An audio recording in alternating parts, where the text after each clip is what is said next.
Hello, everybody, and welcome to episode number 37. Yep, Is that it? yep. Okay. On the PTFooty podcast, we here today. We got the usual guys: Sam, Hello, everyone. Kevin, What's up, everybody? and Zach. He just left. And Zach just left. Oh, he's back. And Zach. Zach. And Zach. Someone put on an American accent. Go on, do it. What's up, guys? I don't know. Sorry. Oh, That was God. terrible. Okay. Well, that's weird because I just wanted to start with him. That okay. Well, Technical difficulties.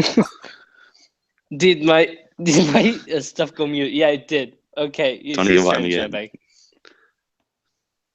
Okay. All right, hold on. We'll give it a sec. All right, we'll give it a sec. So what do y'all thought about these? About what? Sorry, The my week- thing canceled. Never mind. We're good. Okay. Okay. I wanted to We're start live. with you, and you just ruined the whole thing. Yeah, I'm so sorry. My computer is so bad. You just ruined the whole thing. Zach. It's all I your know. fault. I apologize. My computer is new, and yet it's still already fucking up. All right. how's it going, Zach? So, yeah, I wanted to start with you. Last week, I wanted to talk about Monaco and Leonardo Jardim. You remember that, but we didn't really have a lot of time. So Me? I just yeah, Oh. you remember? Yeah. And I told you we were going to talk about it. Okay, so I just to have your thoughts on his work with Monaco and how they went from a very solid defense to one of the best scoring offenses in Europe. You know what? I'm still trying to figure that out myself. And I watched a ton of Monaco. So, I mean, I think that Bernardo Silva is finally fulfilling his potential. I mean, I don't think Falcao is world class, but he's anymore. But they have found a system which works to his best fit, I think. I mean, still, even though you're scoring so many goals, you still keep the primary defensive structure, in my opinion. I think we saw that against City. We saw that against PSG too. Defend first, then attack. I mean, that's what the Fabinho Bakayoko pivot is all about. You got two really good fullbacks in Mendy and Sidibe that Monaco have never had that kind of quality. Just going forward with their fullbacks. So, and they brought both Sidibe and Mendy in this past summer. So that is a huge boost in itself. And of course, Mbappe. I mean, world-class talent. What else is there to say? As for Jardim, I'm not sure if he's the top tier, like with Pep or Sampaoli, but he's a really, really good manager. I've been following him for a while, and I'm glad to see this Monaco team doing well. I hope they win the league. All right. I got one more question because I was discussing this with my dad and it kind of came out of nowhere. Why do Portuguese managers manage to have a lot of success outside of Portugal, but yet Spanish managers don't really manage to do that? Is there a specific reason why you think that? I mean, I'm not saying any lies, right? Statement, though. I mean, it's tough. I mean, Pep is probably the best manager out there. I mean, you've also got. I'm not trying to defend all Spanish managers, but you have to. I mean, there's Pep and even Benitez. He succeeded outside of Spain. But I would say to go back to Portuguese managers, I mean, I think Portuguese managers are honestly underrated. And furthermore, they all seem to revolve around a primary defensive setup. Marco Silva, Mourinho, Nuno Santo. The first thing they do when they come to a club is shore up the team's defense. And make them just defensively stable. That's Mhm. how Valencia got top 4. Honestly, that's how Porto is actually challenging for the league. And I mean, let's be honest. Like Marcano and Felipe are having pretty good seasons, but they're not like top defenders. Nuno knows how to make those systems work though, and even Vitoria and Jorge Jesus can also be applauded for that too. So Mhm. I just think it's a simple but it's effective. Yeah. All right. So you think that the fact that they focus on defense makes them, more successful because of that, basically, because they focus on defense, so they're probably going to get more jobs because they don't concede a lot, end up getting a lot of 1-0 Yeah. wins, Yeah. that type of thing. Okay, because this was kind of random, and I was just talking to my dad because the studio's manager is Spanish, and I was trying to talk to him and think about successful Spanish managers, and I wasn't really able to find a lot of them, so that's why I wanted to ask that. No, they're Um, definitely underrated. Yeah. yeah. All right, so let's get into actual games now. We're gonna start with Porto here. Probably one of the most interesting games of the weekend. So Boavista lost 1-0. Suarez scored again. Casillas in goal, Maxi Bali, obviously because Felipe was suspended. Marcano and Alex Telles across the back with Andre, Danilo, and Oliver Torres in the midfield. Corona, Suarez, and Brahimi. Kevin, Yes. Andre Silva finally got dropped. Hmm. What do you think of that, and what did you think of the game? And Casillas as well. He's like I've said a while ago that he only shows up for big games, but he's kind of been showing up consistently. Why do you think that's also a factor now? Why does he also show up in a lot of more games now consistently? All right, I'll go with Andres Silva first. Mm-hmm. I'm not going to make too much out of it. I don't see why he was dropped. I mean, it ended up working in the end, but we won by a very slim margin. Um, it can go either way. Obviously, they were going to work Tiquinho in when he came in, so you kind of had a feeling that Andres Silva was going to get dropped eventually, but he didn't even get subbed on at all, which was very surprising. But it's because of the way the game went with Moxie getting sent off and stuff like that. So as far as Casillas goes, um, he has those games, just like every goalie, they have good games and have bad games. And it seems like the ones that matter the most, that count the most, is when he actually decides to show up. So, um, like he did Yeah, but against he's Sporting. he's been a bit more consistent though, right? You agree with me on that because last year he seemed to have a couple more frangos than this season, right? Or do you Yeah, not if you want feel to put it that that way? way. I mean, nobody had more frangos than Roberto, Benfica's old goalie, but Well, I mean, come uh, on, come on. yeah, I mean, yeah, like against Rio Ave, it Yeah, happens more often than not with him, and I don't know why.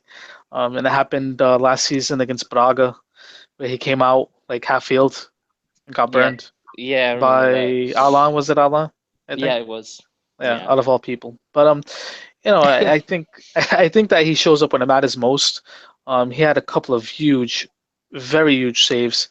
So I'm happy that he shows up in the big games. I would like to see him show up in the smaller games too. But this was a game with a high degree of difficulty. They call it the Derby Porto for a reason. So, um, overall, I'm happy with the win. It was a very scrappy game, hard fought game by both teams. Um, there were some pretty bad calls by the Really? referee. Yeah, and I think that Andre could have seen red. Oh, on that play, yeah, I agree. Yeah, he could have saw red. Then there was the play that Corona almost got his leg broken, and I can see his reaction. I mean, I don't really blame him. And as far as Yeah, and yet I know what you're gonna his say, so just reaction. I was just gonna say, yeah, his reaction is also red card worthy. That's what I no, was it's gonna not. add. No, it's not. It No, it's is. not. He put his freaking hand on the guy's neck. That's a red. He did it. He just pushed him. He grabbed him by the neck and he pushed him. Yeah, To me, that's I not know. worthy of a red. I've seen worse. So if that's not worthy of, yeah, but if the play had gotten ejected, that would have never happened. So you got to take that into consideration. If anything, it's a yellow for both Tolosha and Corona, which means Tolosha would have seen second yellow and Corona would have been booked because But okay. Corona's hurt again. Corona's hurt Yeah, again. he is. Yeah, So that was a you know nasty it, foul. it Everybody said was. it at the time. I thought that too. So I you still know, think players can react that way. That was, you know. no, and I get that, and he had a hot head. But how would you feel if your leg almost got broken?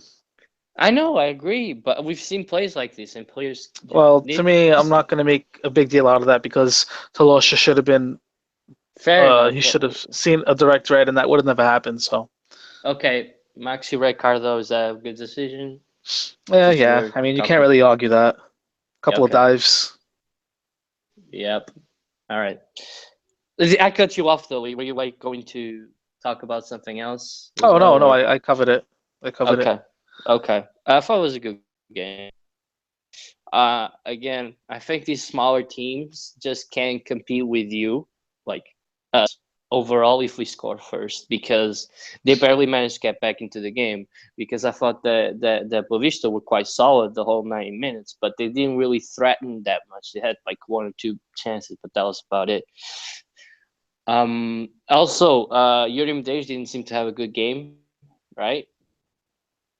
He was all right. I mean, he wasn't as effective as he was when he played Benfica. That's for sure. Yeah, he didn't really feel like, I don't know what position he was playing as well, because I saw him like further back at some points and then in the middle of the field a lot of times. So I don't know if he was like playing an attacking midfield role. What did you think of it? Like, did you notice that? Yeah, I noticed that he really wasn't that much of an attacking threat. So I don't know what their Strategy? strategy was. Yeah, like what kind of tactics they decided to go. Because if anything, they should have had him support the attack on a counter attack Mhm. as more of an attacking role. You know what I mean? Yeah. Their midfield was actually pretty decent, and the defense played a good game. Yeah. All right. Does anybody else want to add anything to this? I did not watch the game, so So no. Okay, fair enough. Nah. All right. So I think that pretty much covers it, unless there's any news that I missed. Well, for Porto, Yeah. Did I miss anything besides Corona injury? Um, Obviously. Anything else happen? not that I know of. Oh, Nuno got ejected. He's Yeah, gonna but be. a halftime. Yeah. I don't know how long his suspension is gonna be. I would imagine like the other guys, maybe 2 weeks, I 14 thought to it was only 15 a days. fine, wasn't it? Mhm. Was it? I don't know. I didn't What? follow up on it. My dad just said to me a couple of minutes ago there was just a fine. I wouldn't be surprised, but he should. What do you be mean by that? suspended. Because he should be suspended. That's what's been happening. He's not different than the other guys. Yeah, but mean, it the wasn't- difference I could be is, wrong. It wasn't directed at the ref. It wasn't like directed at the ref. It was directed at players and staff Exactly, I was members. just about But to it's say that. still suspension worthy. At least like one game. At least that's what I think. Because I don't agree with the new rule that they Nah. implemented that coaches like can get sent off but be back in the bench the next game. I don't agree with that. But that's just my opinion. Because you guys didn't know that's a new rule that they implemented this season. So Well, the thing with JJ and Rui Vitória was that they got into it with the ref. He got into it with one of the coaching staff from Boavista. So, I mean, I can kind of see why he didn't get suspended, and he shouldn't get suspended. But you know, it is what it is. If anything, if anybody should get suspended, it should be Tolosha. It's his fault that whole thing happened, and partly Corona too, the way he reacted. yeah, I And- mean, yeah, you can't just obviously the player started it, but Corona then finished the business. And I wanted him to stop. I mean, you can even. I was watching the game with Carrie, and I was telling her like, this guy needs to stop. Like, Yeah. it's just I was talking to the TV, and she was like, "Oh my God, what the heck's going on?" I'm like, "They're about to stop fighting. It's gonna get ugly here," because it turned into a shoving match. I thought I thought they were gonna start fighting at one point because it's been happening a lot. I mean, in the past with Boavista games, I know that you remember them. So Mhm. I mean, Yeah, it always is. I wasn't surprised, but yeah, I thought they were gonna start fighting and stuff. And I was like, holy. Yeah, it gets very testy with them. It's so different from like when Benfica plays Sporting, like that derby compared to like Boavista and Porto. Not so much at the Dragão, but when they go to Estádio da Bessa. That's Yeah. where like it gets very testy. Yeah, and with everybody as well, Sporting and Benfica. That seems to be like a thing that Boa Vista just, they really like playing against the big teams. Mm-hmm. All right, so let's move on to.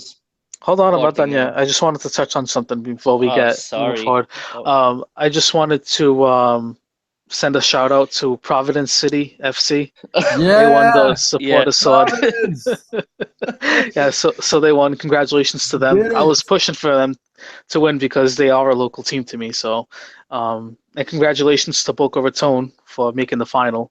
But Providence took home the supporter sword, so I can't wait to see it. So, I want a just piece wa- of it. I yeah, so deserve a piece of it. I don't care. everybody deserves a piece of it. Everybody who voted. So I want to thank anybody who did see what I tweeted to vote for them, and they actually voted. So thank you to everybody for making that happen, and congratulations to Providence. We did it. Woo! Yeah. Let's go, boys. Get it. All right. So I can move on now. So I can move on now. Let me think for a second. Oh, can I just give one thought on because I wasn't here last week. I want to just do a quick thought on the Porto Juventus game. Go right ahead. I'm not going to get into to depth with it. I just wanted to make a couple of points. Um, the team held off for so long until Juventus scored.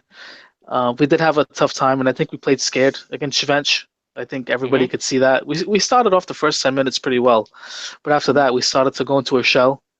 And then Alex Telles, who should have been sent off directly with a direct red for that Yeah. nasty challenge. So Mhm. I have to point that out.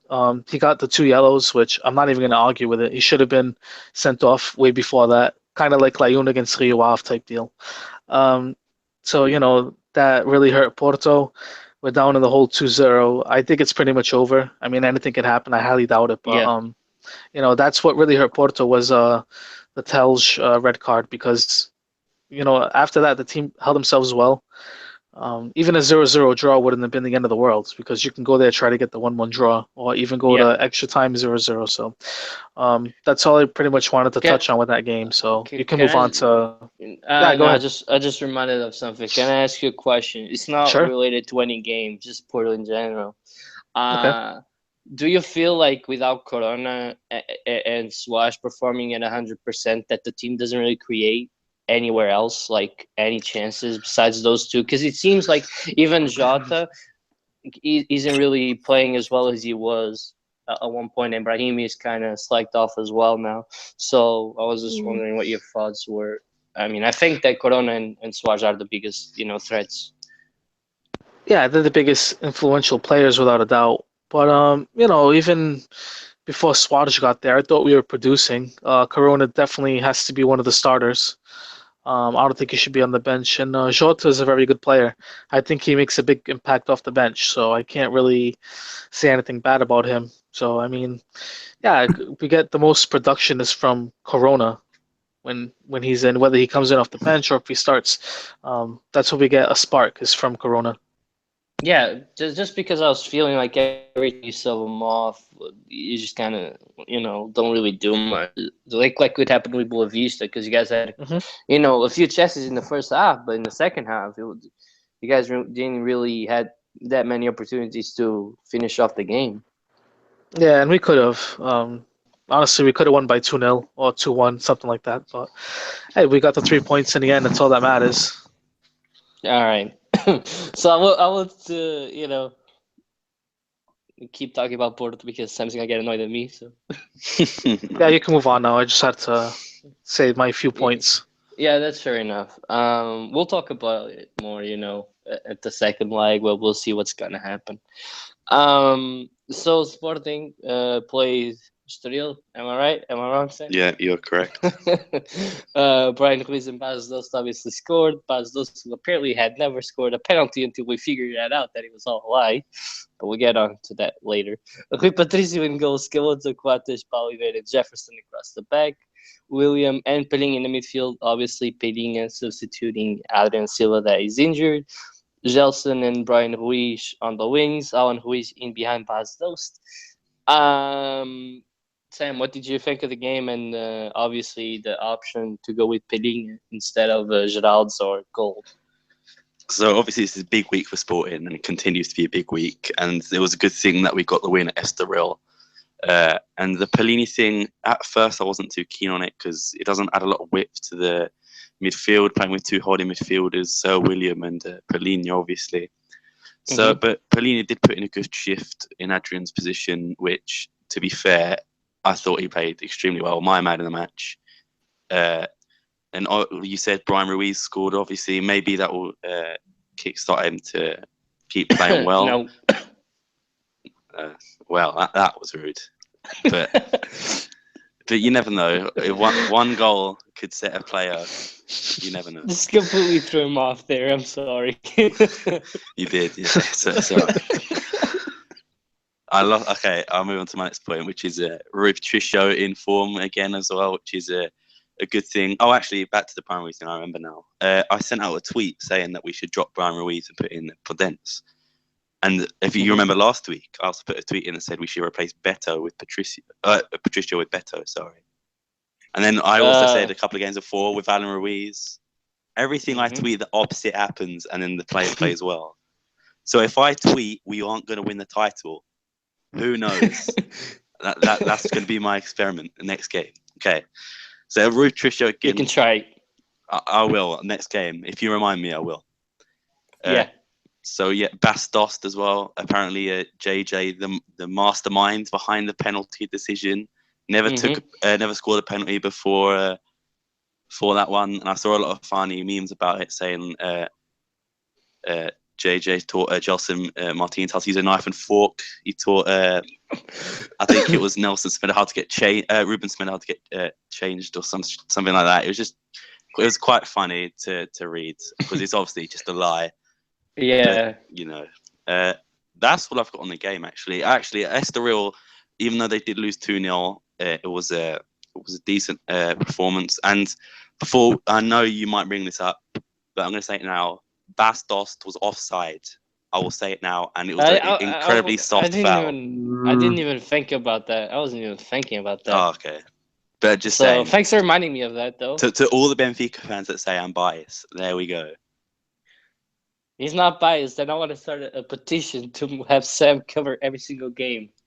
No, thanks. I'm all right. I'm all right with Sporting for now. Benfica Porto Sporting. Come on, people, make it happen. Make a petition. Get it signed. Oh God. All right, so I gotta think as well because I didn't watch the first half. I only watched the second. Again, I feel like what I was telling you, Kevin. It kind of applies here when a team, goes in front. Some teams just really can't get back into the game. That's what I felt with Estoril. They didn't sit back though. I thought they still played pretty attackingly, which is unlike most Portuguese teams. But yeah, but they really didn't create that much danger. At least I didn't really think so. Kleber had an off day as well, which is interesting because he didn't start. Obviously, he was getting rested for today's game against Benfica, but yeah, they could have used him. I wanted to ask you about. I don't think you touched upon this. If you did, I'm sorry. Bolivar's great performance. I did not. Yeah, he was good at centre back, and I think his recent performances. I say he's had 3 games on the bounce, which were like very decent performances, if not above decent. What would that be? Just good performances, I guess. So maybe that's Nelson's. I keep saying Nelson Semedo because I just watched Benfica. Ruben Semedo. Taking Ruben Semedo out of the team for the foreseeable future until there is an injury, which obviously can happen throughout the season. So good on Paulo Oliveira. I've always liked Paulo Oliveira, so good on him. Yeah. One of the future center backs we got for sure. What do you think about Jefferson and Alan Ruiz? Because I'm not 100% sure if you touched on them as well. So Jefferson is awful. Alan Ruiz is okay. Yeah, he's better. He has been playing better since the last couple of games. Since that Porto game, he's been playing. Overall, he's better too. Say that again? Overall, I think he's better. Yeah. Well, Jefferson is probably the worst in the team. So yeah, he's terrible. Brazilian left back who is absolutely awful. Because that's not a trend or anything like that. He's the first one. Yeah. So I think that's like pretty much it, at least on players. Unless anybody that came off the bench caught your eye. Someone did catch my eye, actually. It was Podence, who came on for a total of 30 seconds in the final of the game, which I did not understand whatsoever. But, you know, I get giving him game time, but 30 let's seconds. Go, JJ. JJ's doing his magic. What do you want? So I wanted to get, you know, a little bit political with you, at least for a little bit. With it's gotta happen, Zach. I know you don't really, you know, this isn't like your, you know, what's the word that I'm looking for? What you've thrived at? Okay, there we go. Let's go with that. But we gotta talk about here, this, right? Huh? You said political, but yeah, but not Trump. We're talking about good. we're talking about Sporting's presidential elections, not Trump. The much more important elections, man. Yeah, let's not worry about Trump. So, what did you think of what you saw from the debate? Because obviously, I know that you don't speak Portuguese, so you had to wait for quotes and stuff like that. But what did you think of the debate, and who did you think won that? So, like you said, I had to wait for the English translations, and a lot of the places that I did go for those English translations said that Bruno de Carvalho didn't have much to say. Although one point that he did say, which I completely agree with, I think you told me this one, Peter, actually, that he said he needs to stop talking about other teams, stop talking in general, and just, which is a really good point. At least he can admit he does do that too often, which is good. But even if PMR, I don't actually know his actual name. If you could, Pedro Madeira Rodrigues, bro. I'll call him Rodriguez for now because I don't know him. We're not on Madeira. a personal level. You gotta say it. You gotta try to say it. Pedro Madeira Rodrigues. Pedro Madeira Rodrigues. There we go. That was close enough. It's good. Okay, I'm just gonna call him Pedro. Screw that. There you go. Not the biased one. That's Peterson. Yeah, that's Peterson. Good point. Yeah, I don't. People are gonna start thinking I'm called Peterson. I swear to you God. are. I don't want Pedro to win the election. With his recent choice of manager, which I'm not going to get into just yet, but it just shows that he has a lack of ambition for the club. And the thing that he said, wait, lack of ambition? Yes, I'm gonna cut you manager. off right there, real quick, though. Go on. They are gonna bring in Laszlo. Forget the last name of the guy, but you know what I'm talking about. Bologna. Yeah. There we go.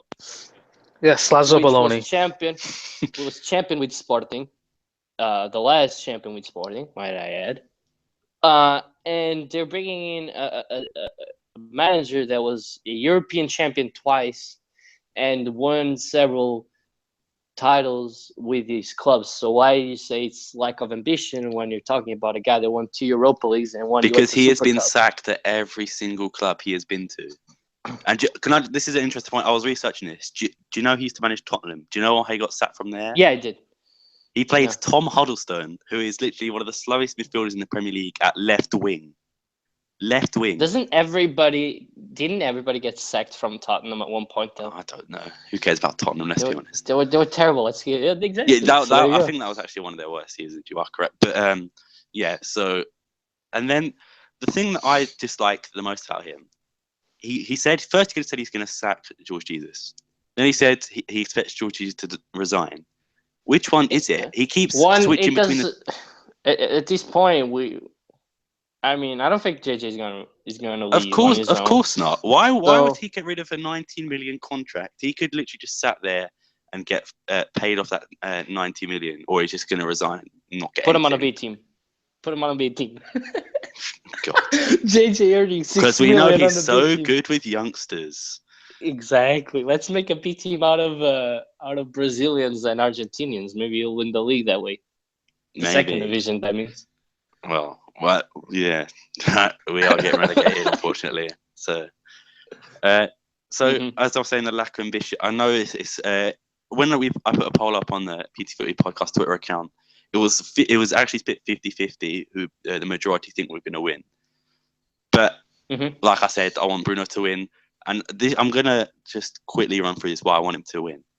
He is one of our most successful presidents from the last couple of decades. Obviously, not the one who won the titles with us and everything, but he got us when we were in 6th position. You can for sure say that he's your best president in the last 17 years.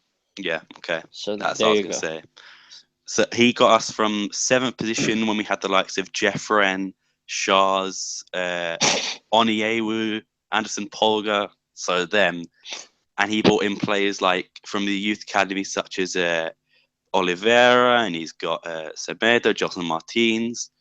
Instead, Adrian Silva, yeah, of course. That was just William Carvalho.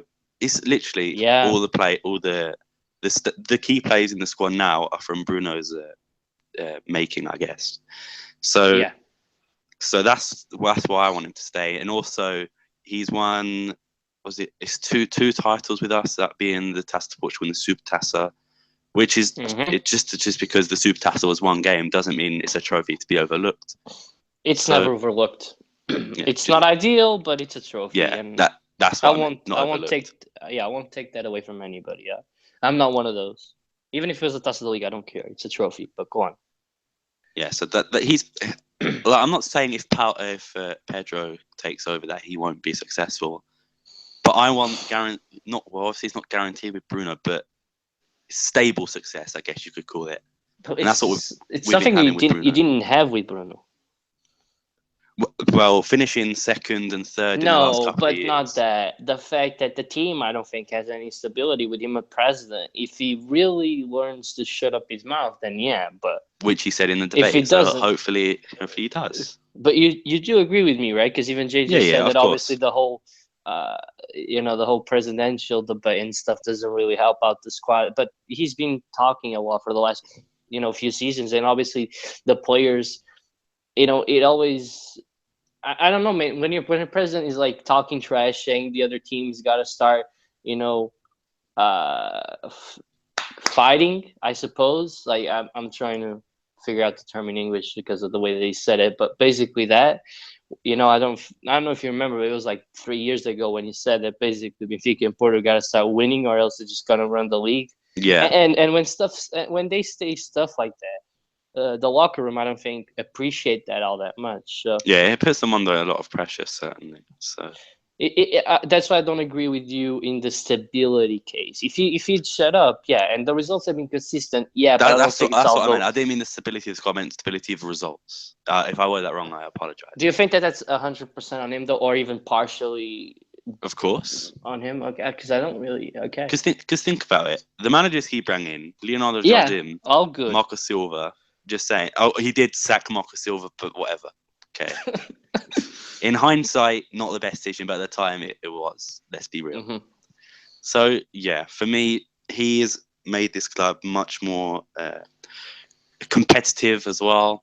And the amount of one of the things in the debate he used, the player sales, João Mario, Slimani, and just name a few of those are. So he's brought in a lot of financial, not stability, because every club in Portugal is in massive debt, obviously, but a bit less of that debt, I guess. Mm-hmm. Are you done with your intervention? Yeah, I am. Intervention? Okay. What he said, basically. You know what I mean. Come on, Kevin. Yeah. Get up with the program. Kevin, what are your thoughts on Sam's opinion of lack of ambition by Pedro Madeira Rodrigues? Do you agree with him? Honestly, I could care less. I mean, I'd rather see less of Bruno de Carvalho on my TV more than anything. Thank you. But it doesn't hurt to see him, like, what game was it? I think it was against Vitória Setúbal where he was, like, crying. He had tears in his eyes. So, like, Porto too. Times like that makes it all worth it. But I'd rather see less of him. And who knows, maybe this new president would be good for them. But honestly, Bruno has been very good to Sporting. I think they've just been a little unlucky. He's been trying to buy, like, he's trying to get, like, bargain players, you know what I mean? Like, players that are not at their prime anymore, with the exception of Bas Dost and when they got Slimani. Well, who? Alan Ruiz. Yeah, he also cost it's 10 like, million. So Yeah, and they bought Brian Ruiz, so I mean, they need to tinker a little bit more with the team. Well, Brian How do they? Ruiz was a key point in our season last year, to be fair. Yeah, he was One of our because best But players. you guys are like, but you guys gotta remember that he's only bringing those bargains in because that's how JJ operates. Though he doesn't play with a lot of youngsters.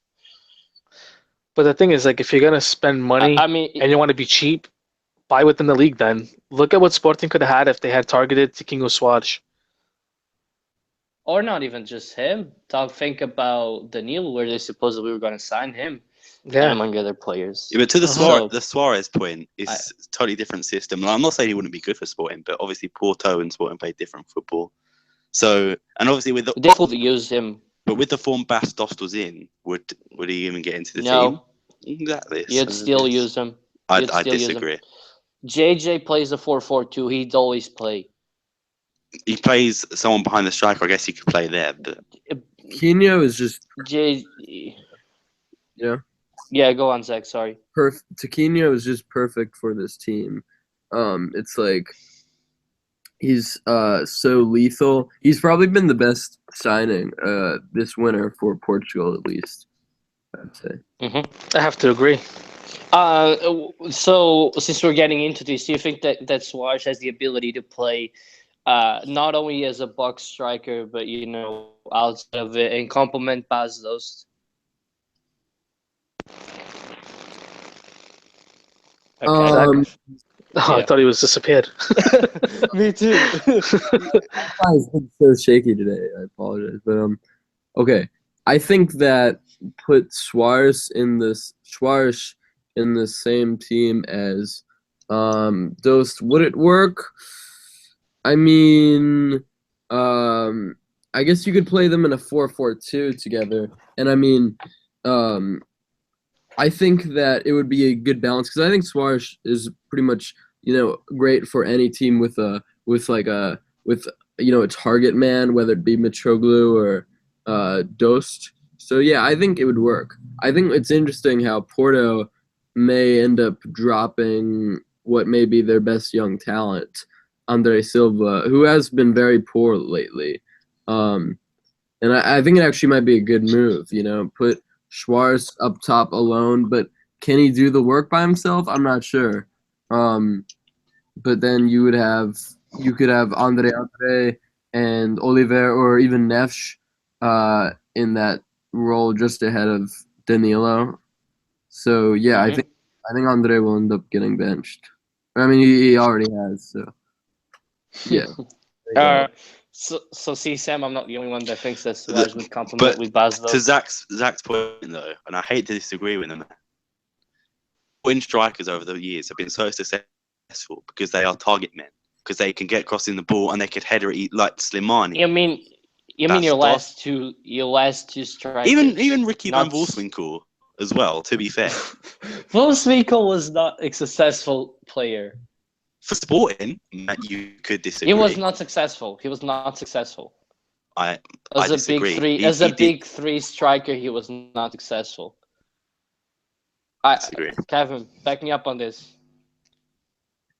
Well, I didn't catch it. I'm sorry. Wolfswinkel, was he? What during his time at Sporting, not anywhere else. Striker for Sporting. Yeah, I think so. He was more of a poacher than anything, but yeah, he actually wasn't that bad. He was all right. He was decent. He wasn't terrible. See, he was decent. But okay, but I never said he was amazing. You guys were average. Well, sorry, I just have higher standards. When you're talking about the recent past, I see Slimani and Bastos. Yeah, but I'm saying now we've adapted to that target men football. We can't just change it to fit to Coutinho, even if he did come in.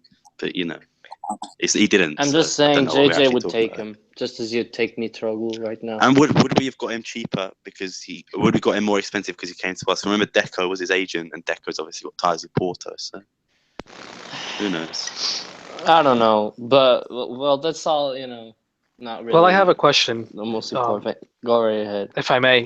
This is directed towards Zach because this is more of his right up his Expertise. alley. Yeah, exactly. There we go. It's right That's up what his I alley. wanted. That's the word that I wanted to use a little while ago. There we go. All right. So for Zach, right? Sporting has a decent team right now, but they do have a few veterans. If you could start maybe 2 or 3 more youngsters from that came up from the B team, who would you pick to play, and in what position would you put them in? Oh, well, I mean, I have to go with you're saying starting for the first team, right? Yeah, like Yeah. Podenso or anybody from the B team that nobody really knows about that could, fit right in when needed. You know what I mean? Like Mateus Pereira. Just like, who would you pick and where would you play them? I have to go with my boy Daniel Bragança. So I would probably put him like right next to Carvalho, who I know isn't. I mean, I guess you got to play Adrian, but he's injured. So, yeah, I'm not sure if Bragança is ready to be a full pivot right now, but I would probably pick Bragança. You said 3, right? Yeah, Yeah. any amount, like 1, 2, 3, 4, 5. They could be the whole piece. Like I would say Mateus Pereira. Honestly, he's a world-class talent. I would definitely put him there. He's superb. And one more. I like their 9.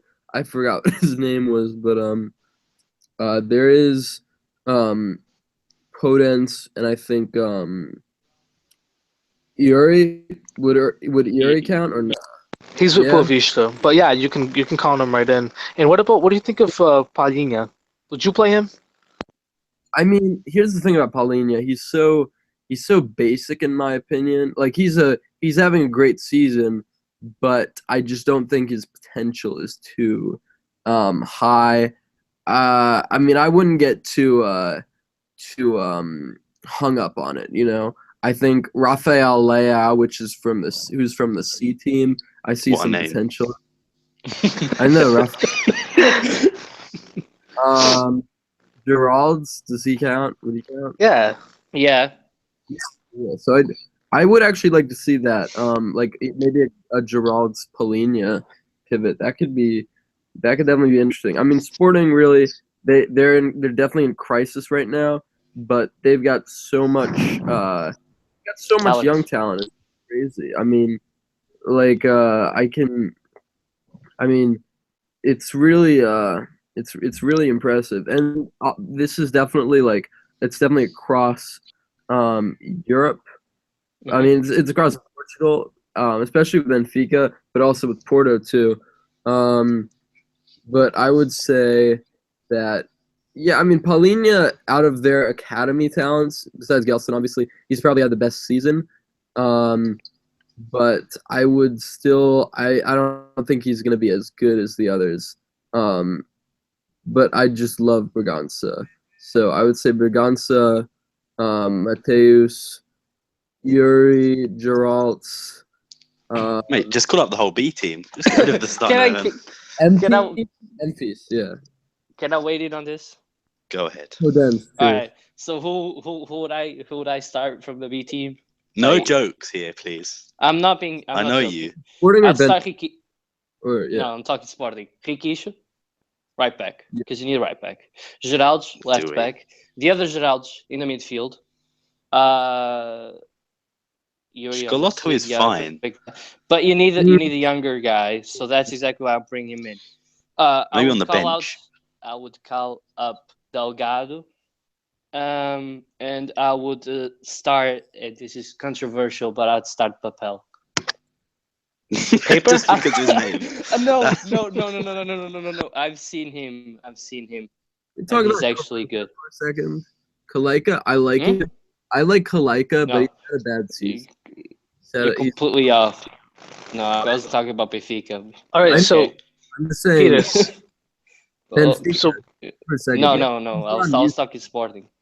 I know, but since we're on the topic of B players, I just think Okay. Collective struggled this season, honestly.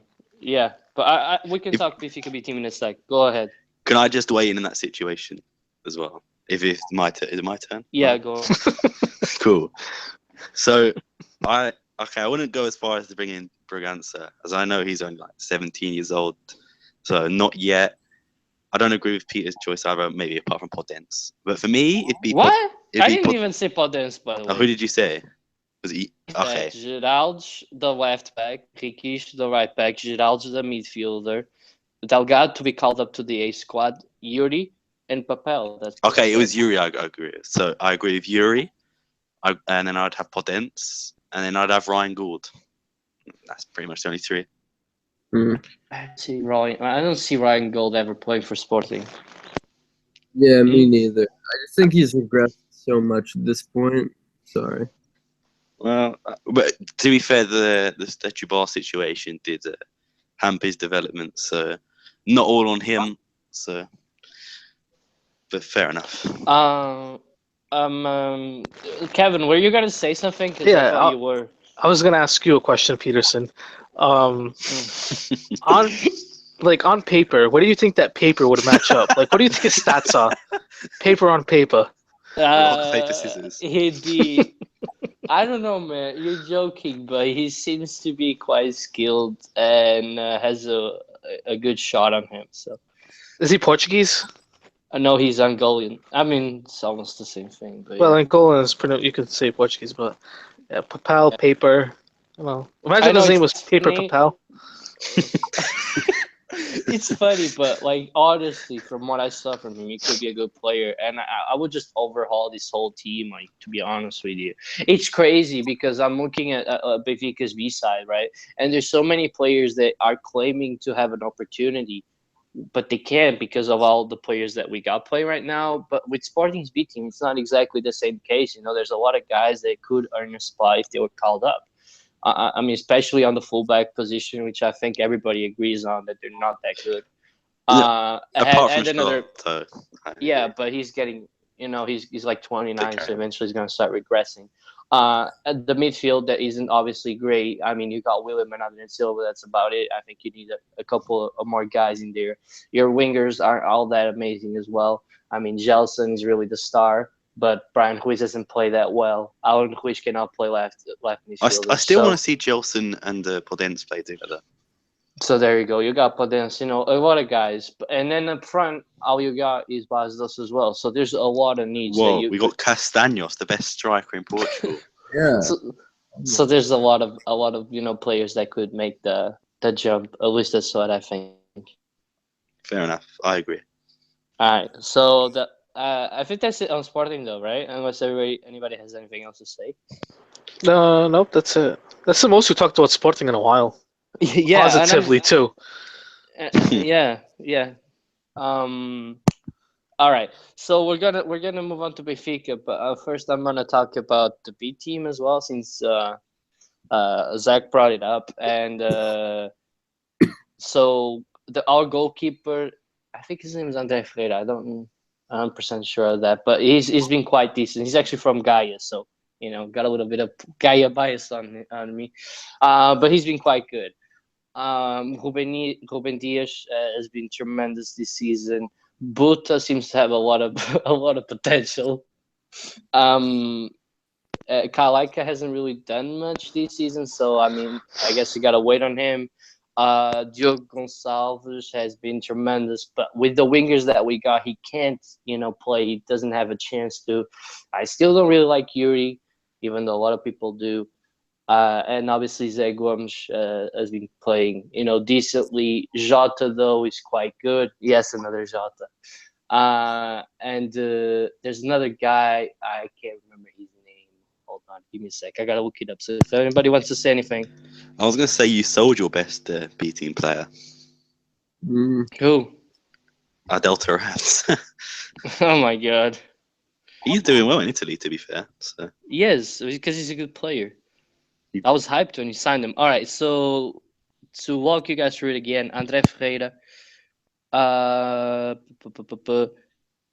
who the hell? Ruben Dias, Buta, Jedson's also quite good. Pedro Rodrigues as well. Pedro Rodrigues is going to be like one of the best midfielders in Portugal. João Felix, that's the guy that I was forgetting about. He's only 17 as well, I think. He's quite good. Heriberto that we got from Sporting last year, he's been quite good on the wings as well. Diogo Gonçalves, like I said, and obviously Zé Gomes has impressed me, a lot. Unlike Jovic and Saponic, which I really don't, care much about. And obviously Jota. But that's it. If you guys want to know the B team a little bit better. And Zach, if you want to get to know a little bit more about the B team, there you go. There's a few players to focus about. All right, you're welcome. All right, so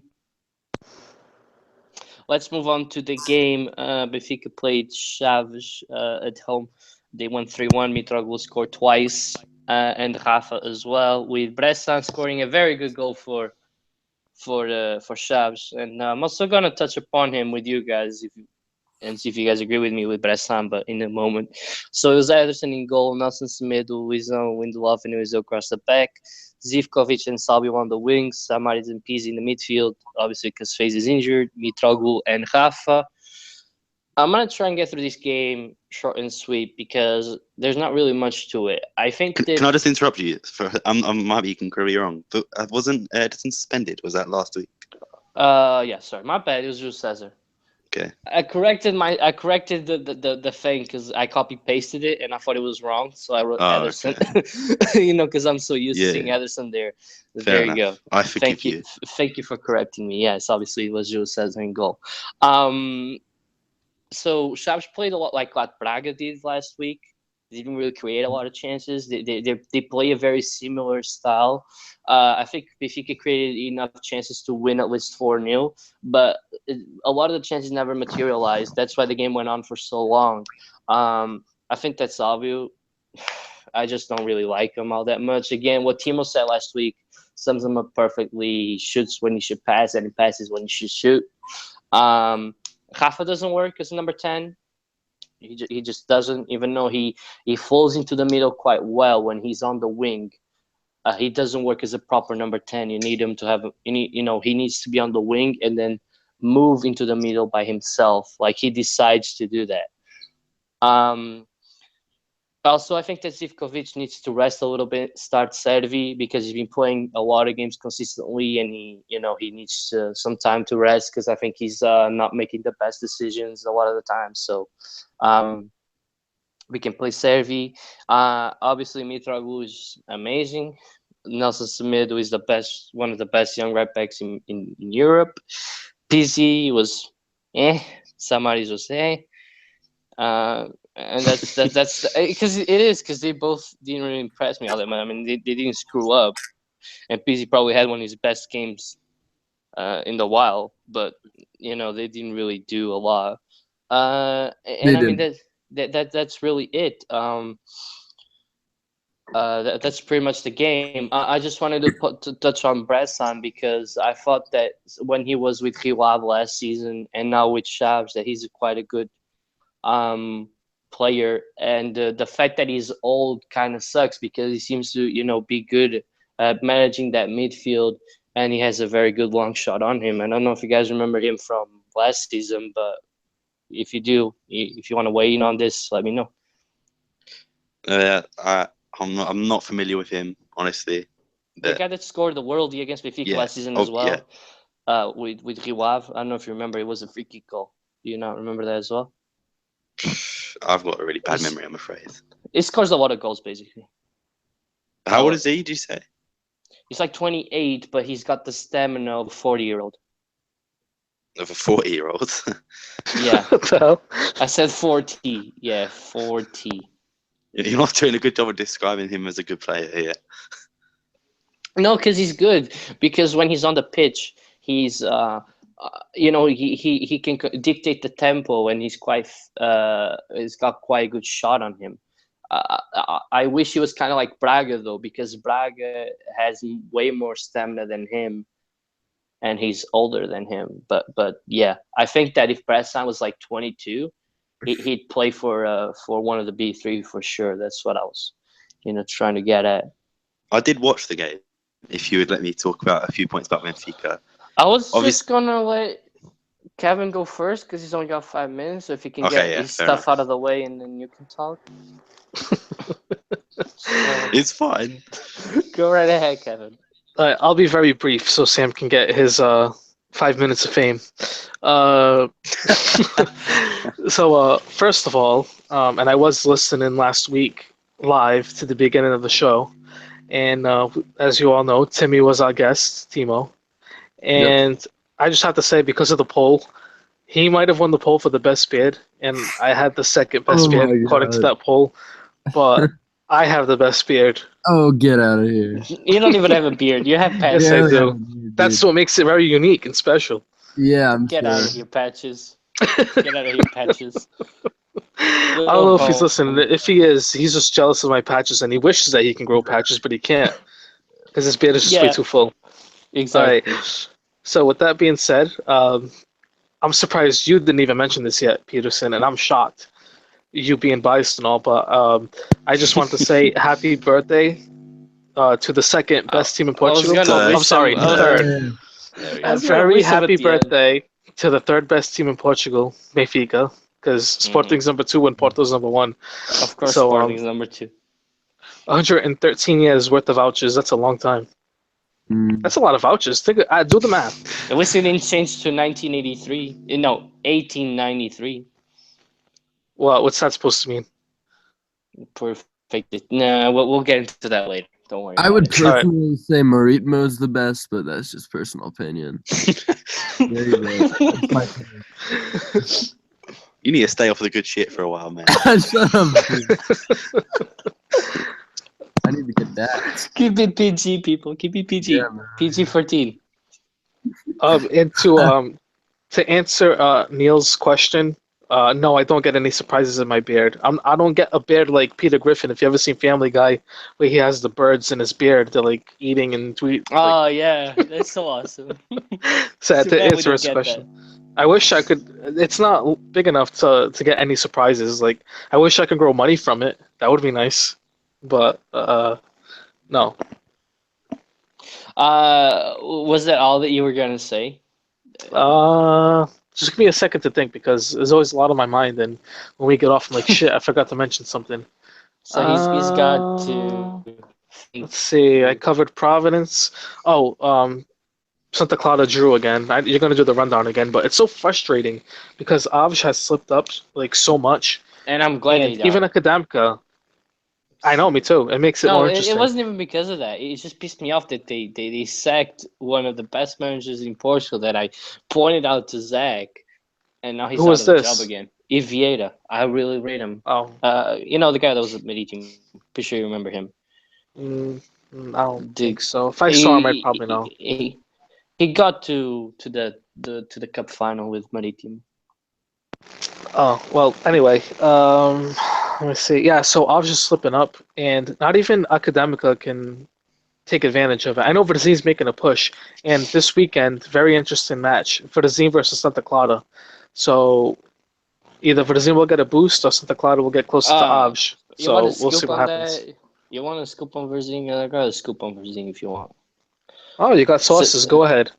So it's not major, like I told you. They're not really pushing internally for the jump to the Premier League because they don't think they have the team to stay up. But the state of Verzin, I don't really know what to call it. Like what do I call it in English? Like Verzin, the What? city, like the city. Like there's got to be a word. The council. Yeah, I guess. Is that the right? Yeah, that is actually right. Council. Okay, so the council Verzin are trying to put in some funds to Yeah, the club. municipality.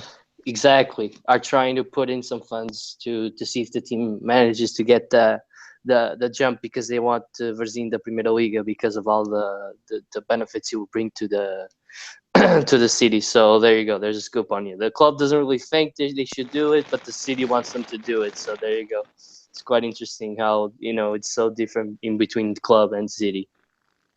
And just one more thing before I go. I did see on the news today. It was from last week, but I saw it today in regards to Santa Clara. They were in debt like 400 something thousand, I believe. I know it's Mhm. like for a club like that, it's a lot of debt, but Yeah. I guess like they cut it down to like 100 something thousand, so that was very positive. And this is for the 2015 2016 season, so they cut it down from there. And this season they did sell some players to Chaves, with Rafael Batatinha and Messiah, so they did make some money. And they are one of the cheapest clubs, one of the cheapest run Yeah. clubs in the Segunda Liga. So I mean, to be up where they are with a very like cheap team, they have a good team, decent team, and they're trying to cut down the debt so then they could try to compete to make a push. So I know they had a Turkish investor, I forgot the name, but I guess they had some kind of a meeting last week, and he bought like some kind of a percentage from the old president, Mario Batista. So I guess he owns like 46% now of Mhm. whatever he owned. So yeah, that's basically what I have. So Okay. all right, so I'll be signing off now. And By the way, everybody, yep. Neil just messaged saying if he wins 60 million, this kill by Santa Clara. So there you go. You Oh, got the guy to get the depth away from Santa Clara. I hope he can win 60 million and buy them out. Maybe he can turn them into a competitor. No Benfica affiliation, though, please, Neil. He said that he's gonna buy them because they have an eagle on it. So there you go. Yeah, that's the Azorian Eagle. Don't get it twisted. No, it's just sunny. So that's it. You gotta go. Or you want... Yep, that's it. I hope everybody has a good night and enjoy the rest of the show. Bye, All right. Kevin. All So right, see good you, night. Kevin. See ya. So Sam, did you forget what you were gonna talk about? No, I was just gonna talk about pretty much Benfica. It's just us two, by the way. I think Zach's left again. So I was gonna talk about Rafa. Actually, I thought for you, hasn't been the player he was at Braga last season. And obviously, you could say that Braga obviously isn't the same scale of team than Benfica, and Rafa might have stood out. What are you gonna say? Sam, the only reason I just want you to know this. The only reason why I think he hasn't been that player is because he's playing in the number 10 role, and I don't think that fits him. Because whenever he gets pushed outside to play consistently there, that's when I think he starts to play a lot better with Benfica as well. So, but go on. That's fair enough. Yeah, so that's pretty much what I'd say. Like, he doesn't stand out to me like he did. I watched a few Braga games last season. I thought he was obviously a stand-up player, but like I said, that could have just been it was just quality in a team that didn't have a lot. No disrespect, of course. And also, I was going to say about Mitroglou. Obviously, in the form of his career at the moment, he's obviously second top goal scorer. Correct me if I'm wrong. I believe so. Yeah, so Mitroglou has been on fire for Benfica, no doubt about it. And I just wanted to know your actual opinion. Do you think he'll overtake Bastos for the thing? It all depends on Bastos. But if you would say now, I yes think or no, don't be boring. Yes. Come on. Okay. Right now, I think yes, because if you're talking about the past few games, he scored double like twice every single like game for like the past three games. So if he keeps scoring twice every week and Bastos gets 0 to 1 goals per week, he's gonna overtake him. I thought that he could have overtaken him in 2 weeks' time, but Bastos scored, so I think it passes in 3 to 4 weeks.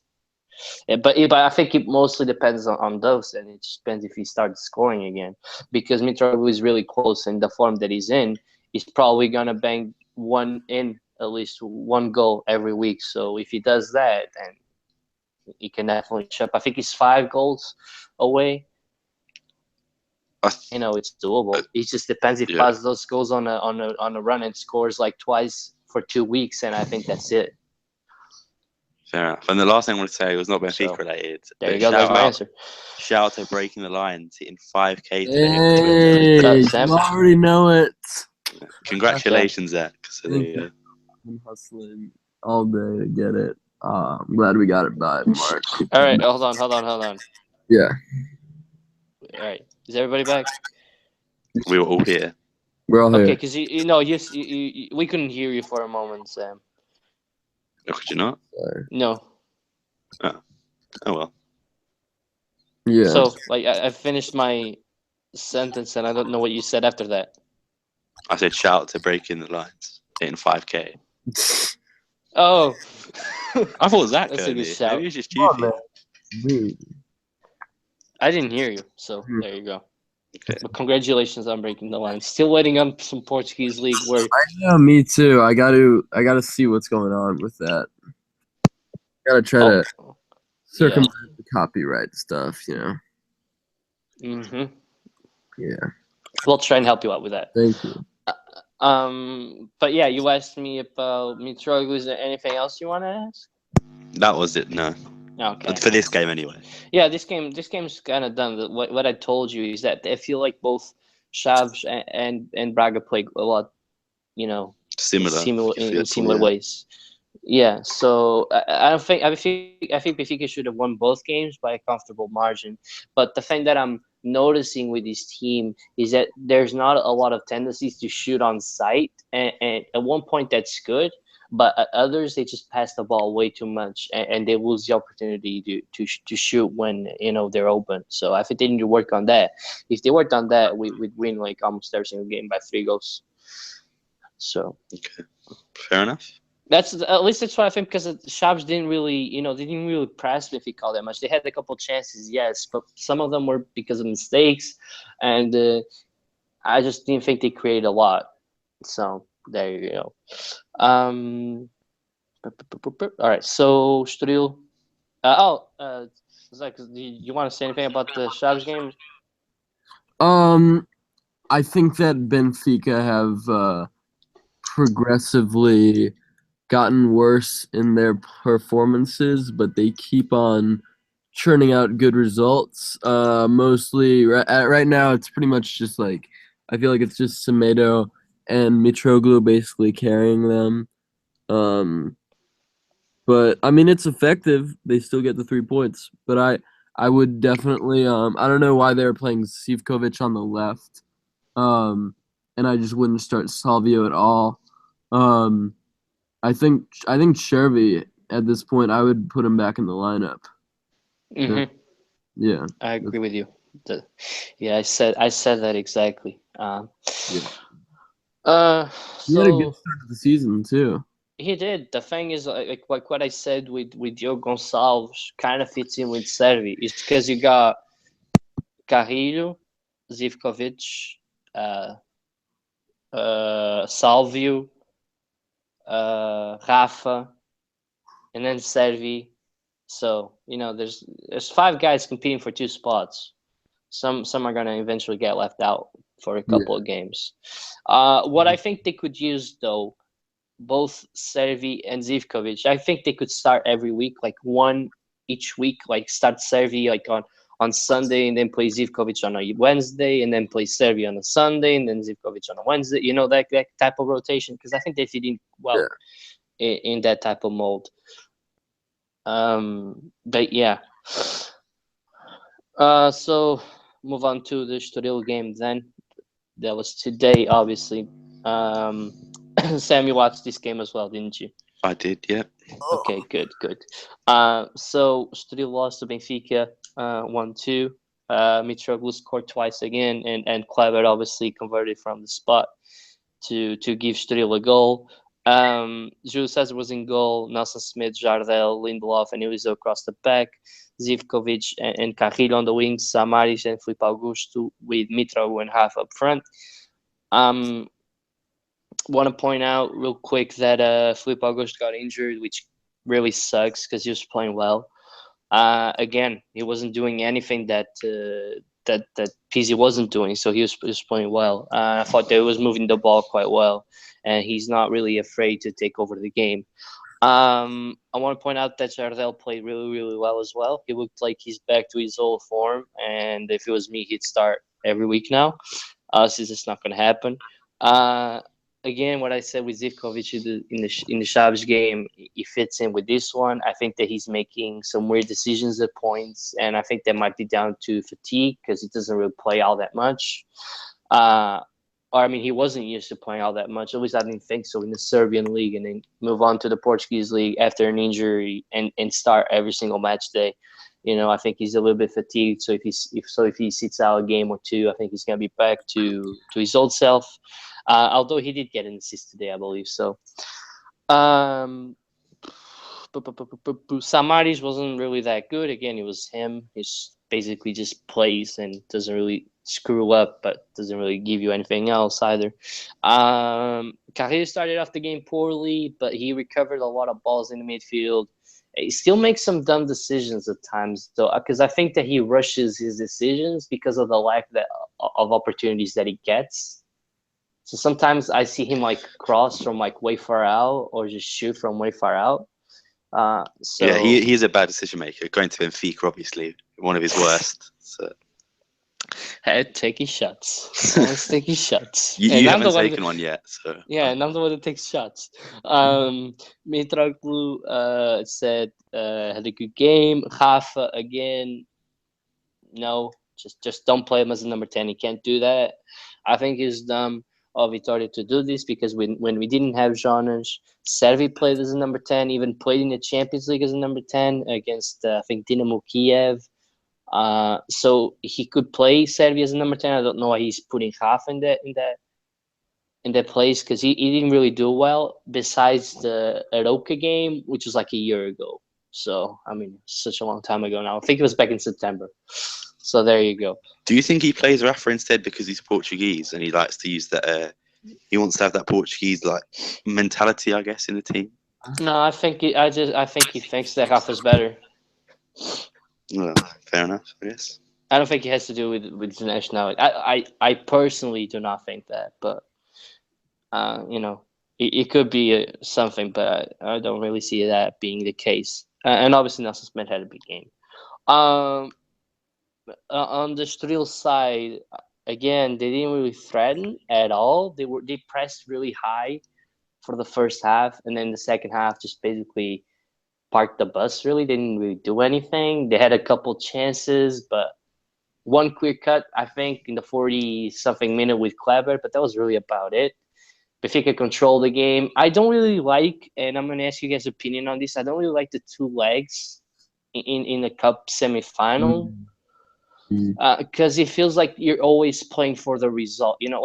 It doesn't really matter what happened because Benfica, it was 1-1 and Benfica just passing the ball around like it doesn't matter the score of this game. And even a couple of years ago when JJ was managing Benfica, they switched up the side completely to play Porto and they lost 1-0 and then won 3-1 at home because he knew that the first leg basically didn't mean anything. Losing 1-0 or tie 0-0 would be the exact same thing. So I don't know what you guys think about this two-leg format. I don't think if they should have it for the Taça de Portugal. I think it should be one leg. Okay, I agree as well because it takes away, the interest of the game. To be honest. The thing is, Benfica obviously won today. I'm not saying they're going to do this, but they can just park the bus now because they've got the results. So. And two away goals as well. So that's why I said. Good point. I said that the leg's over now, and I think it is. I genuinely think it is because Estoril got to score twice at the Luz and hope that Benfica don't score once, which is almost impossible. Benfica scored in every single game but the Setúbal one away. So it shows that they score goals consistently, and I just don't see Estoril having a way to get back into this winning 2-0 at the Luz. I can't see it happening. I mean, even Boa Vista had a 3-0 lead, right? And it ended up being 3-3. So I don't really see them getting back into this side. But Sam, what did you think of the game? And again, what do you think of Zivkovic? Because he's been getting a lot of praises recently. And what did you think of his game? Zivkovic had a good assist for the first goal. A really pinpoint cross. It was poor defending, but that was still a good cross, like I said. Mm-hmm. The game wasn't the most interesting, honestly. It was quite boring at times. But like I said, Mitroglou is obviously on form. You could I was gonna say you could argue he's the best striker in Portugal at the moment, but obviously Bastos is up there as well. Fair enough, whatever. Your opinion. But so yeah, Mitroglou with another good game. I wanted to ask you about the handball because we talked about it a bit in the chat. I just want to know, like, in your own words, what did you think of the decision? Okay, so I watched it now again, and I think it's a good decision. At first, at the heat of the moment, I thought that because Felipe Augusto going down and all that kind of like messed up Eliseu a little bit. It kind of shook him off. But now that I looked at the play again, I think that he knew what he was doing. I didn't even realize Pizzi came on. To be fair, in the heat of the moment, the commotion. I only knew because you tweeted out. Zach, did you watch the game? The Benfica Chaves game? No, the Estoril game. Estoril. No, I didn't. Okay, so there was pretty much a handball. At first, Peter said it wasn't, but now he's looked back and see it was a handball by Elizabeth. No, I saw it again. The hit the moment. It's kind of what I told you with the Mitroglou thing as well. Like the first replay, and then I was discussing with my dad. My dad was like, "No, he's offside. He clearly went forward."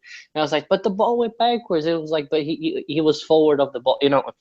So he kind of went back and forth in there. But and then I saw like another replay, and it was offside. And that play is also an end ball. Although I would have, I wouldn't be. God damn it. Pia? Yeah. Oh. Is he stop talking? He stopped? Okay, I thought it was my computer that had trouble. I'm glad it wasn't me. Okay. Pia, are you back? You stopped talking for a good 10 seconds. Really? Okay, so it's been happening to everybody. So what did you miss? I didn't hear a word you said. Yeah, me too. Well, yeah, but what did I say for the last, So I didn't hear. Not... you literally just started a new top news thing, but we didn't hear. You just cut off. Okay, so Eliseu, handball. Yeah. I said I wouldn't be surprised. We got that bit, but it was just like towards the end of that, I think. Okay, so I said I wasn't surprised. Yeah. I mean, I wouldn't be surprised if the call went the other way. Did you understand that? Yeah, I got that. And then that I said that he didn't really put his arm out in a way that it's a clear penalty. I think it could have gone either way, but I think it's a good decision. Fair enough. Did you catch everything now? I got you that time. So I was also going to ask you about the Mitroglou. You pretty much summed it up in your own words anyway. But what I just wanted to put my opinion on it. So obviously, if you don't think that's a difficult call, it kind of is. It's not exactly clear cut for the referee because the linesman's gotta look at the ball as well. More than he gotta look at the player. Should have seen that. Obviously, I don't blame the referee. The linesman was right there. He should see that decision, in my opinion. Which was, but then again, Porto won the league with an offside goal against Benfica, and the ref should have seen that. It just happens. Isn't here to dispute that. No, I'm just trying to say it happens. I don't think it's I don't think it's like clear cut like some Porto fans think that's like incredibly offside. I don't think it's like a ridiculous decision. I don't think. I still think the linesman, any linesman, well, not any linesman, but the majority of linesmen would have called it offside. And I'm not sure if you saw after the game as well. Did you see what Mateus said? No. What did he say? So Mateus said that linesman. Zach. Yeah. Yeah. Go on. What? Yeah. Okay. Sorry, my bad. Sorry. So Mateus said, and by the way, if you ever stop hearing me, just say it straight away, okay? All right. Yeah. All right. Mateus said that same linesman ruled off a goal in their favor against Passos Ferreira. So, I mean, I don't know if it's got to do with Estoril or something, but he kind of said that. He said, I don't really like to talk about this, but it's the second time the same linesman is screwed up against us. A couple of weeks ago, it was because of a Passos Ferreira goal that we scored that was disallowed, wrongly disallowed, and this goal that was allowed. So I just wanted to. Maybe it was like you and just said it in the heat at the moment. Maybe he doesn't do that, but obviously at the time when a player and you feel like you've been robbed of a draw, which it would have been, but it was whatever happens. That you can't change it by speaking to the press. So, yeah. No. So you were going to say something? Oh no, I've said all my points. No, you were saying something after the game. Oh, I was going to say that the Oliveira guy, he had a bit of a beef with the linesman. He had to be separated and got a yellow card from the referee. That's what I was Wasn't going to say. Lika? I saw Lika. There was as well. it might have been Lika. They look quite similar. So one of those two. Yeah. All right. We got some news with Porto, but we'll talk about that next week because they just kind of shared numbers on sales. I mean, on players that they bought. So, but was that it? That was it. Yeah, I believe. I mean, I don't think there's anything else to cover. Well, I was just going to say, as much as this a really stupid topic, but on the FIFA series, there was just a couple of upgrades on their Ultima team for a few I Liga think NOS Danilo players. got one. Danilo got one. Why am I blanking? Bastos got one. Adrian got one. And on the terms of downgrades, you got Jonas, William Carvalho, and Patricio. So Okay. yeah, that's pretty much what I want to say. If for all the FIFA players out there who listen to this, which I'm not sure if there is any, but there's probably a few. Yeah, but I think that's it. I think that. Oh, by the way, do you want to share a couple words, or who you think is gonna make it through the second leg of the? I mean, obviously the first leg's still gonna be played tomorrow. But who do you think is gonna advance between Chaves and Guimarães? I think Guimarães will advance, but I want Chaves to go through. Okay. And Zach, what do you think between Chaves and Guimarães has got the best opportunity to go to the final? Chaves. I think Chaves is. I think Chaves will do it. I just think they're a better cup team. So yeah, my money's on Chaves personally. All right. Okay. That's it.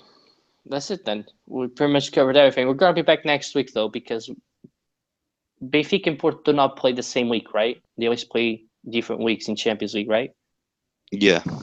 Okay, so Benfica play next week on a Wednesday. So we'll be back after the Benfica game, 15 minutes after the game's over, something like that. And the week after that, we should be back on a Tuesday after the Porto game with Juventus. So I think that's it. I think. So next week's going to be on a Wednesday for sure. So don't miss that podcast. I'm going to do the rundown real quick of the... just to interrupt you, just for all the sporting fans that were interested, we play Guimarães next on the 5th of March. So, yeah. Which I believe the election takes place on the 4th. Oh, yeah, I was going to ask you. Yeah, exactly. So, yeah, my dad said that Sporting are going to have a new manager by Sunday. I don't really agree with him, but we'll see what happens. And I want a personal rant here. So, Benfica, keep it quick. It's really quick. So Porto played on a Friday to play on a Wednesday, right? In the Champions League. But Benfica play on a Saturday to play on a Wednesday for the Champions League. Now, should we not play on a Friday? League, come on, bastards. So Porto gets so Saturday, Sunday, Monday, Tuesday of rest. So they get 4 days rest, but we only get 3. Of course, that's fair. Just wanted to get that out of the way. Benfica play Feirense away from home. Porto play at home against Nacional. Both on a Saturday. I think Porto's game is at 6:15, and Benfica's game is at 8:30, I believe. Portuguese time.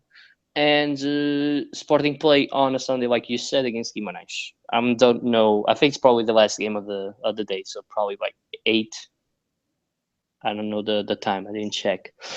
But on to the rankings real quick. So Benfica first 57 points, Porto second 56, Sporting third 47, Guimarães fourth 39, Braga fifth with 39, Marítimo 34, Chaves 32, Vitória de Setúbal 30, Boa Vista ninth with 29, Rio Ave in the final top 10, the 10th team with 29 points, Belenenses 29, Aroca 27, Feirense 26, Paços Ferreira 24, Estoril 20, Moreirense 19, Nacional 16, and Tondela 15.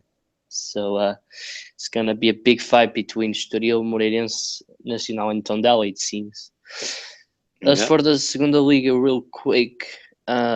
Wait, pressed the wrong one. Wedman Liga Pro, it's Portimonense at first with 64 points, Aves second with 53, Varzim and Benfica tied with 47. Santa Clara and Académica tied with 44. And then Porto B, 17th place with 34 points. FAF with 33. Friamundo 32. Weixões 31. Sporting B 31. And Olhanense with 18. Before we wrap this up, real quick, Sam, what do you think of the decision of finishing the B team if you guys get relegated? Hopefully not, because obviously we need players to develop there, so they should keep it. No matter what? No matter what. All right. So we want to finish the podcast by wishing Benfica a happy 113th birthday. Well, some of us would. I'm just going Everybody. to stay on the fence and say no. Everybody would like to wish Benfica a happy 113th birthday. And it was also Mateus. It was also Mateus India's birthday as well. Still player that played today. So there you go. Happy birthday to him as well. And we'll see you guys next week where we're going to be covering the Liga games and Benfica versus Dortmund. Ciao. Okay.